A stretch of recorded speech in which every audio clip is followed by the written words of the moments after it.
आचार्य, एक शंका है। आप कहते हैं कि दोष पूरे शरीर में व्याप्त रहते हैं, फिर भी शास्त्रों में उनके स्थान और काल अनुसार उनकी गति का वर्णन मिलता है। इसके पीछे का तात्पर्य क्या है?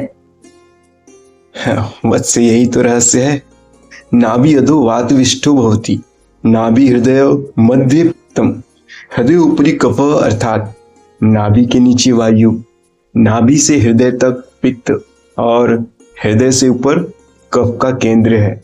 वत्स, यह कोई सीमित बंटवारा नहीं, बल्कि इन दोषों की ऊर्जा का केंद्र है, जहां से दोष अपना अपना कार्य करते हैं। वात गति और संचार का नियामक होता है, पित्त रूपांतरण और ऊष्मा का स्रोत, कफ स्थिरता और पोषण का आधार है।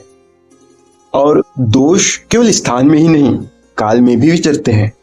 घड़ी में 6 से 10 का जो काल होता है वो कफ का होता है, जिसमें कफ के लक्षण भारीपन, आलस्य, जड़ता महसूस किया जाता है, जो कि प्राकृत है। उसी तरह 10 से 2 का जो होता है वो पित्त काल, उष्णता, पाचन क्रिया का प्राकृत समय है। और 2 से 6 वात का काल, जिसमें गति, चंचलता, चिंता आसानी से प्रतीत होते हैं। तो क्या गुरुदेव, चिकित्सा करते समय हमें औषधि भी काल देखकर देनी चाहिए? निश्चय ही वत्स, काल ही औषधि की दिशा है। मान लो कोई रोगी सुबह सुबह बलगम और गले में भारीपन लक्षण लेकर आपके पास आए। इस अवस्था में दोषों की काल का विचार करने पर समझ आएगा कि यह कफ काल का प्रभाव है। इसलिए सुबह 8 बजे त्रिकटु चूर्ण या तुलसी अदरक चाय देना उत्तम रहता है। कफ काल में कफ को, पित्त काल में पित्त को और वात काल में वात को पहचान कर उपचार करने वाला ही सच्चा वैद्य होता है। आचार्य, अर्थात जो दोष के लक्षण प्रबल हो, उस दोष को उसके काल के अनुसार उसके गुणों के विरुद्ध उपचार देने से शीघ्र परिणाम देखने मिलेंगे। बिल्कुल वत्स।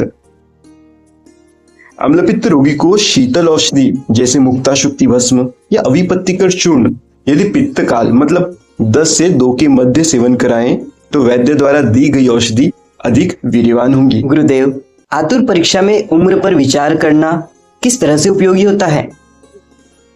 वत्स, रोगी परीक्षा करते समय उम्र के अनुसार रोग या दोषों की अवस्था समझने में काफी सुलभता होती है।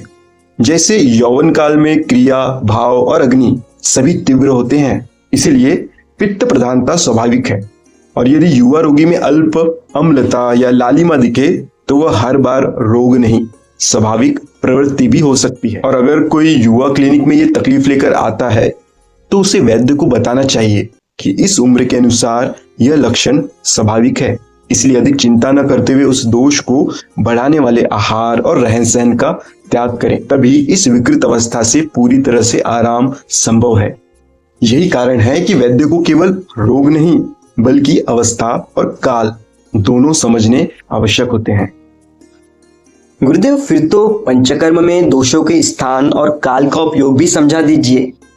वत्स, उत्तम पंचकर्म चिकित्सक की विशेषता मैं तुम्हें बतलाता हूँ। पंचकर्म में उचित पंचकर्म और पंचकर्म के लिए उपयुक्त औषधि निर्धारण करना बहुत समझदारी का काम होता है। और इसी समझ को आसान बनाने के लिए स्थान और काल का प्रयोग कर सकते हैं। यदि कोई रोगी कास लक्षण लेकर आए तो इसमें विकृत दोष, विकृत स्थान और उस विकृत दोष का प्रकोप काल समझे। इस रोगी में विकृत दोष कफ, विकृत स्थान छाती और उस विकृत कफ का प्रबल काल सुबह 6 से 10 बजे का है।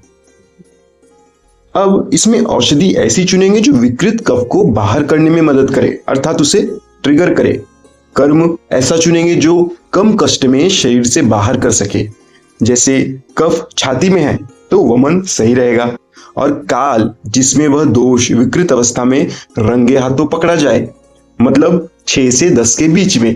तो इस रोगी को कफ ट्रिगर करने वाली औषधि जैसे मुलेठी का पानी पिलाकर सुबह 6 से 10 के बीच वमन करना बेहतर साबित होगा। और इसी तरह अन्य अवस्थाओं में भी जांच परख कर शोधन शमन चिकित्सा से लाभ पा सकते हैं। आचार्य, तो काल और स्थान दोनों चिकित्सा के स्तंभ हैं। सही कहा वत्स।